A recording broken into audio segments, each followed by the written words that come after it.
Ça se passe bien? Enfin. Et la fatigue? Fatigué quand même. J'imagine. Mais bon, beaucoup de courage, hein, il le faut. Merci. Il vous le faut.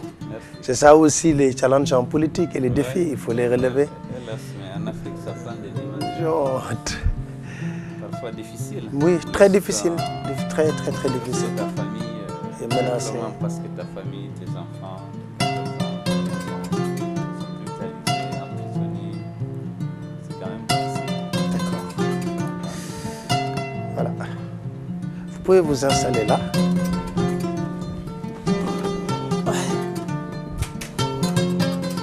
Merci beaucoup, M. Cellou Dalein Diallo, de nous recevoir aujourd'hui pour cet entretien par rapport à la situation qui prévaut dans votre pays. Alors, quel est le moral par rapport à la situation alarmante, surtout relative aux membres de votre famille?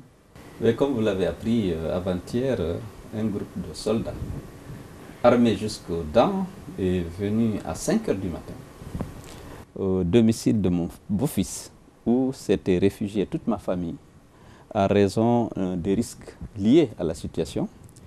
Et ils ont fait irruption dans la maison, ils ont brutalisé les membres de la famille, y compris mon épouse. Ils ont procédé à l'arrestation de plusieurs de mes enfants et d'autres jeunes qui étaient là, en proférant des injures racistes à mon endroit et à l'endroit de ma famille. Donc je suis choqué par cette tournure que les événements sont en train de prendre.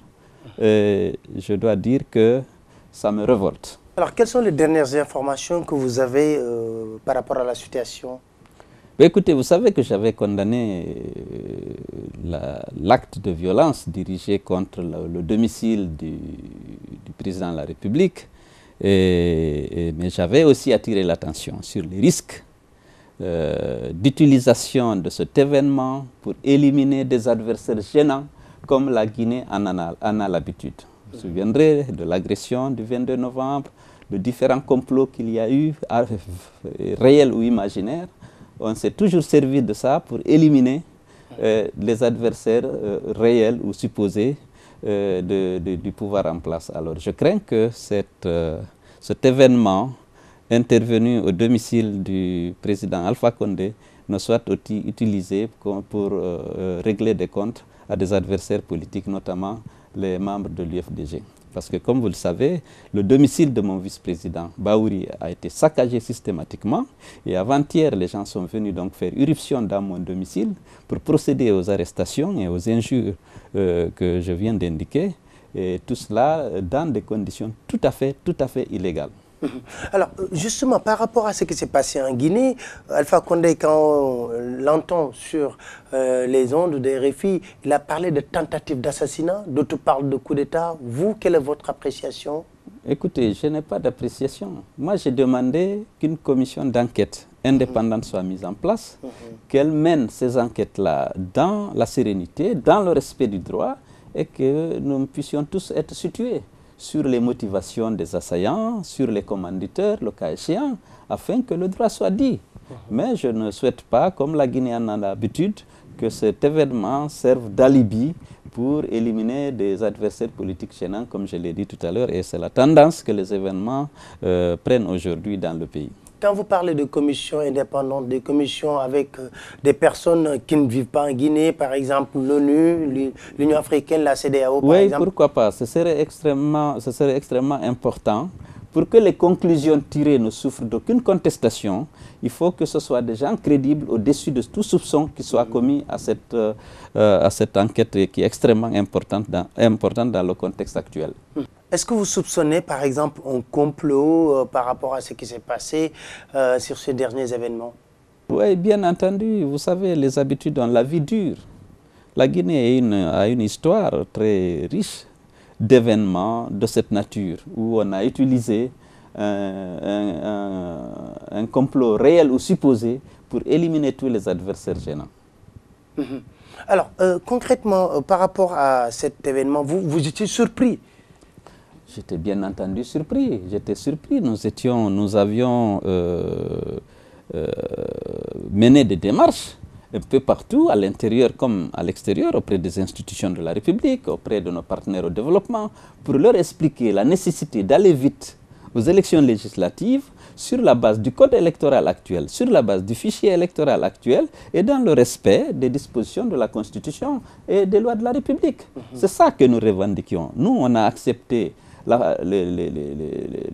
résultats proclamés par la Cour suprême en nous disant qu'on va se battre pour les législatives. Et on voulait que ces législatives soient organisées dans les meilleurs délais et dans le respect des textes régissant les élections dans notre pays, c'est-à-dire le code électoral et la loi fondamentale. Malheureusement, à cet égard, nous avions beaucoup de résistance de la part du pouvoir en place et c'est pourquoi nous avons cru devoir alerter l'opinion nationale et internationale sur les velléités de violer justement les textes fondamentaux afin d'organiser les conditions d'un hold-up électoral. Il y avait ce contentieux, mais ce contentieux était sur le point apparemment d'être réglé puisque visiblement le président de la République avait fléchi sur sa velléité de reprendre systématiquement le fichier et avait demandé qu'un dialogue soit instauré entre le ministère de l'Administration du territoire et les partis politiques. Avec ces événements, donc, ça veut dire que tout est chamboulé. Oui, enfin, il y a des risques que l'impact de ces événements, surtout l'utilisation de cet événement par des extrémistes, pourrait engendrer l'instabilité ou en tout cas une remise en cause du processus démocratique. Dès lors, vous qui revendiquez une certaine majorité au niveau de la Guinée, vous soupçonnerez un complot qui a été ourdi pour empêcher la tenue des élections législatives. Écoutez, je ne sais pas, je ne peux pas conclure à ce stade. Je note qu'il y a beaucoup de violence au nom de cette enquête. L'UFDG est particulièrement visé. On a arrêté beaucoup de nos militants. On a saccagé le domicile du vice-président. On a fait incursion dans mon domicile. On a violenté mon épouse. On a arrêté mes enfants et les membres de ma famille dans des conditions tout à fait illégales, puisque c'est à 5 h du matin, alors que s'ils avaient à répondre de quelque chose, on aurait dû peut-être leur adresser une convocation. Mais chaque fois qu'il y a des problèmes, ma famille est touchée. Ma fille, l'autre fois, est allée apporter à manger aux gens illégalement et arbitrairement arrêtés à l'occasion de mon retour à Conakry, mais on l'a mise en prison, on l'a arrêtée sur place parce qu'on a dit qu'elle n'a pas le droit d'apporter à manger aux prisonniers. Et chaque fois, j'ai une fille qui est en France aujourd'hui en traitement. Pendant le 28 septembre, on est venu à mon domicile, on l'a frappée jusqu'à aujourd'hui, elle n'a pas recouvré encore toute sa santé malgré les traitements appropriés qu'elle reçoit aujourd'hui en France. Et chaque fois, on touche ma famille. Et l'autre fois encore, les soldats sont venus faire incursion chez moi pour essayer de fouiller là-bas en intimidant les gens, en disant qu'on doit accepter qu'il y a un seul président dans ce pays, c'est Alpha Condé, alors que ces gens n'avaient rien fait. Et aujourd'hui, moi, je suis révolté. Je considère que c'est des provocations qui sont en train de dépasser vraiment toutes les limites de l'acceptable. Parce que nous nous battons pour l'installation de l'état de droit. Nous avons demandé que des enquêtes soient menées par une commission indépendante dans le respect strict du droit et que les responsabilités soient situées et que les coupables soient punis conformément à la loi. Nous avons condamné cet acte de violence. Je ne peux pas comprendre pourquoi personnellement je fais l'objet de tant de harcèlement, de tant d'intimidation jusqu'au niveau de ma famille avec des enfants de moins de 15 ans qui subissent vraiment des harcèlements, des violences qu'ils n'ont pas méritées. Alors, est-ce qu'aujourd'hui vous pensez que l'armée peut être en dehors du jeu politique en Guinée?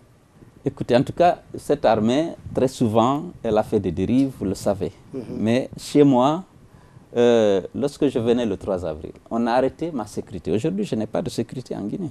Tous les agents chargés de ma sécurité croupissent dans les prisons, condamnés à des peines de prison fermes, alors qu'ils étaient venus juste pour assurer ma sécurité à mon arrivée le 3 avril. Aujourd'hui, cette armée encore, ils ont envoyé des gens, l'autre fois, à mon domicile, il y a 1 mois et demi, pour aller perquisitionner là-bas. Il y a 1 mois et demi, en proférant des injures à mon endroit et à l'endroit de ma famille. C'est devenu inacceptable. Imaginez que mon domicile à 5 h du matin, lorsque ma fille m'a appelé à 5 h, pleurant, « Papa, aide-nous !» Ils sont venus encore. Et comme ce n'est pas la première fois, les gens sont habitués, c'était quand même difficile. Pourquoi tant d'acharnement contre moi, contre ma famille, contre l'UFDG? Je n'arrive pas à comprendre. Alors, aujourd'hui, êtes-vous convaincu, malgré le processus démocratique qui a eu lieu en Guinée, que l'armée peut être en dehors du jeu politique? Non, écoutez, pour moi, il y a un événement. Je pensais que le processus la transition était en cours, elle n'est pas achevée. On a organisé une élection présidentielle dans des conditions difficiles. Le deuxième tour a eu 4 mois après le premier tour. J'étais fondé à contester ces résultats pour plusieurs raisons. J'ai estimé que la paix et l'unité de la nation doivent prévaloir sur mes ambitions politiques. J'ai accepté, en toute humilité, les résultats proclamés par la Cour suprême, qui est la plus haute juridiction du pays. Je me suis dit qu'il faut s'engager dans les législatives pour essayer d'avoir un groupe parlementaire solide pour participer au débat politique. La politique, ce n'est pas toujours d'être président de la République. Mais j'ai quelque chose à apporter, je pense, dans mon pays. Je veux participer au débat. Je souhaite que ce soit au sein d'abord de l'Assemblée. Et pour cela, je souhaitais que ces élections législatives soient organisées dans les meilleures conditions de transparence et d'équité. J'ai noté que le pouvoir voulait créer les conditions d'un nouvel hold-up électoral. J'ai alerté l'opinion nationale et internationale, nos partenaires. Le collectif des partis politiques opposés à la reprise du fichier et au transfert des compétences de la CENI au ministère de l'administration du État ont mené des démarches auprès de toutes les institutions de la République, le CNT, le Conseil économique et social, le CNC, tous les religieux, pour leur expliquer que le gouvernement en place veut fouler aux pieds les dispositions de la Constitution et trouver des règles pour l'organisation de ces élections, sans tenir compte des dispositions de la loi. On a dit qu'on n'accepte pas. C'est dans ce contexte qu'il y a eu cet événement. Nous n'avons jamais voulu régler nos malentendus, nos divergences par la force. Nous n'avons pas. C'est pourquoi moi je viens d'une tournée à l'extérieur où j'ai expliqué. J'étais aux Nations Unies, à l'Union européenne, en France, aux États-Unis et auprès de certains chefs d'État africains pour leur expliquer qu'on a des problèmes en Guinée et qu'il faut venir nous aider pour le respect de la loi. Et des initiatives, je crois, étaient en train d'être prises à cet égard. Et malheureusement, à cet événement et l'utilisation qu'on veut en faire suscite chez nous beaucoup d'inquiétudes. Alors, des personnes ont été arrêtées au niveau de l'armée qui sont supposées être des proches de Dadis Camara ou de Sékouba Konté. À un certain moment, vous avez suspecté pendant l'élection présidentielle que Sékouba soutenait en réalité votre adversaire. Est-ce que quelque part on peut parler de règlement de compte politique entre eux? Non, je ne peux pas faire de telles analyses. Je souhaite qu'une commission d'enquête fasse la lumière sur les événements enregistrés au domicile du président de la République. Il ne faut pas essayer d'identifier les coupables par des raisonnements, compte tenu des affinités que les uns ont avec les autres, soit sur un plan ethnique, soit sur la base d'une collaboration passée, soit sur la base d'une affinité quelconque. Il faut partir des faits, mener des enquêtes et identifier ceux qui sont responsables et savoir quelles sont leurs motivations. Et afin que vraiment les sanctions, si sanctions il y a, que les sanctions s'appliquent. Mais on ne peut pas dire que tel était proche de Sékouba, donc c'est Sékouba, tel était proche de Dadis, c'est Dadis, tel était proche de Selou, donc c'est Selou. Il faut savoir ce que chacun a fait et chacun doit pouvoir répondre de son acte et lui seul. Ni sa communauté, ni son parti, ni ses amis. La responsabilité doit être individuelle en pareille circonstance. Et c'est cette responsabilité qu'il faut situer et en travaillant de manière sereine, sans préjugés, sur la base des faits. Est-ce que vos parents qui ont été arrêtés ont été libérés? Les membres stricts de ma famille qui ont été arrêtés avant-hier à 5 h du matin ont été libérés. Et les militants de votre parti? Les militants, il y en a qui ne sont pas libérés, il y en a qui ont été arrêtés chez eux dans des conditions brutales, mais qui n'ont pas encore, dont on n'a pas de nouvelles. Alors, depuis l'élection d'Alpha Condé, vous êtes rarement en Guinée. Est-ce que vous vous sentez menacé? Non, pas du tout, pas du tout. Je suis parti d'abord pour la première fois, je voulais laisser à mon adversaire les 100 premiers jours en m'imposant une obligation de réserve, sans critiquer. Entre-temps, je suis sorti, j'ai vu ses dérives. j'ai vu les dysfonctionnements arriver, j'ai vu les menaces à la démocratie, à l'organisation des élections transparentes. J'ai essayé de voir des gens pour leur expliquer qu'il y a des problèmes en Guinée. Parce qu'on s'est battu pour l'instauration d'un certain nombre de valeurs. L'état de droit, la démocratie, l'égalité des citoyens. Et dans les actes posés, dans les propos tenus par le nouveau pouvoir, on ne sentait pas une volonté politique réelle vers l'instauration de ces valeurs. Il était important que l'opinion soit sache comment le pays se porte réellement. Et que je leur donne ma lecture des événements et mes inquiétudes afin que chacun intervienne pour qu'on retrouve le chemin de la sérénité, de l'état de droit et de la véritable démocratie. Justement, quel jugement portez-vous sur actuellement la gestion du pouvoir d'Alpha Condé? Bon, écoutez, c'est peut-être pas le moment parce que on sait qu'avant ces événements, il y avait beaucoup de divergences entre le gouvernement et les partis politiques et l'opposition sur l'organisation des élections législatives. Parce que la transition n'est pas terminée, il reste la mise en place du Parlement, qui suppose l'organisation des élections législatives et l'élection des députés.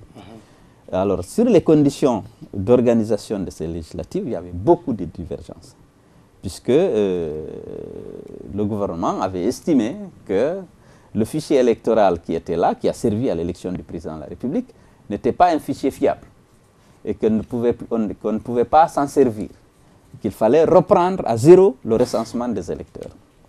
Nous n'étions pas d'accord. Nous avons dit que la loi indique clairement que le fichier est permanent. Il peut faire l'objet de révision durant le dernier trimestre de chaque année précédant l'élection. On peut faire une révision, mais on ne peut pas reprendre systématiquement le fichier. Parce qu'on soupçonnait le pouvoir de vouloir effectivement tripatouiller le fichier afin de créer les conditions de sa victoire aux prochaines élections législatives. Donc 19 partis, les plus importants du pays, se sont retrouvés en fait une déclaration et menaient actuellement des démarches auprès des institutions nationales pour attirer leur attention sur les velléités du gouvernement de violer flagramment la Constitution et le Code électoral.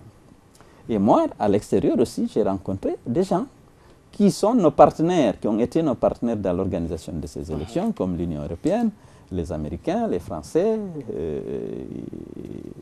les Nations Unies, pour attirer leur attention sur la situation qui prévalait en Guinée, qui pourrait être source d'instabilité, parce que pour les partis d'opposition que j'ai cités, qui sont réunis dans le collectif des partis qui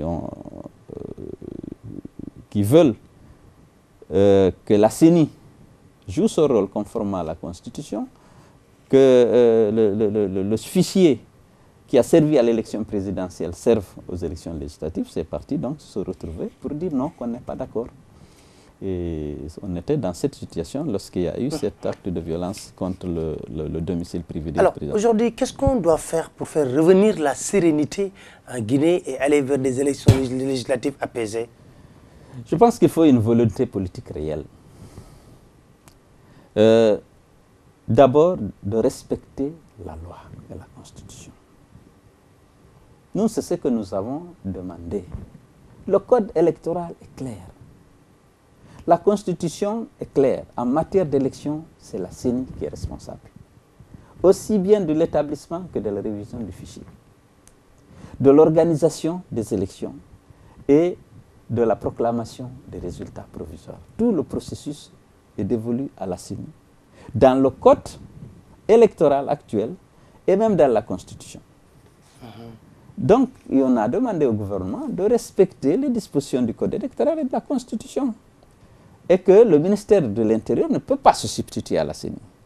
Parce qu'après, comme on s'était opposé fermement au transfert des prérogatives de la CENI au ministère, ils ont fait un protocole d'accord entre la CENI et le ministère de l'Intérieur disant que la CENI transfère ses pouvoirs. On a dit que la CENI ne peut pas transférer ses pouvoirs, qu'elle tient de la Constitution et du Code électoral.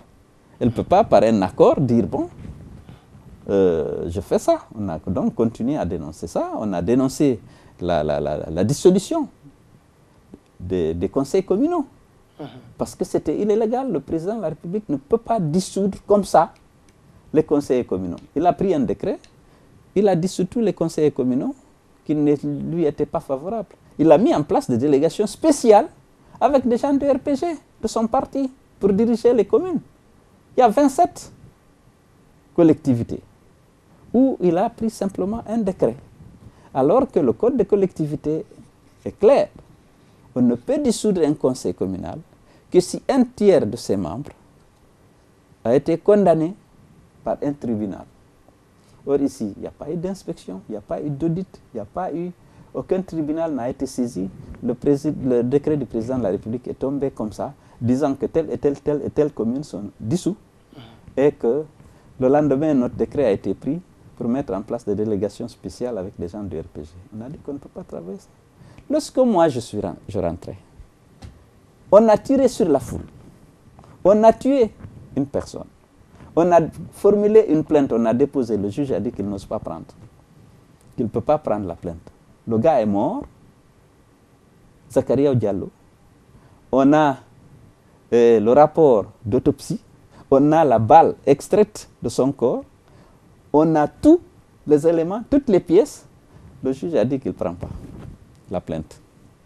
On a blessé 8 par balle.